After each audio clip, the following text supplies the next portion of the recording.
সমস্যা কি আপনার? আমাকে ফলো করতে করতে আমার অফিস পর্যন্ত চলে আসছেন, এখানে এসে সিম ক্রিয়েট করছেন কেন? প্রবলেম কি আপনার? স্যার আমি ইরা। আমি জানি আপনি ইরা, আমার স্টুডেন্ট ছিলেন তাই তো। I remember everything, I remember everything. এটা আমার কাজের জায়গা। এখানে এসে আপনি মিথ্যা কথা বলছেন, you are my wife, you are not my wife. আপনার সাথে আমার কোনো ধরনের সম্পর্ক নেই, আপনি আমার স্টুডেন্ট ছিলেন, দ্যাটস ইট, দ্যাটস ইট। আগেও একবার আমার ক্ষতি করার চেষ্টা করেছিলেন, এখনো আবার ক্ষতি করার চেষ্টা করছেন। ওয়াই? আমি আপনার সাথে কোনো অন্যায় করেছি? কোনো কোনো কুপ্রস্তাব দিয়েছিলাম আপনাকে? না, দেইনি। কিন্তু আপনি উল্টা আমার ক্ষতি করার চেষ্টা করেছেন।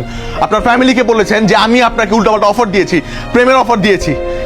আমার শুনতে হয়েছে আপনার মায়ের কাছ থেকে যে আমার ফ্যামিলি খারাপ, আমার বাবা মা খারাপ। সেদিন আমি কিচ্ছু বলি না, শুধুমাত্র আপনার দিকে তাকিয়ে, কারণ আমার মনে হচ্ছে আপনি ছোট মানুষ, আপনি হয়তো বা না বুঝে এই কাজটা করে ফেলেছেন। But not any more.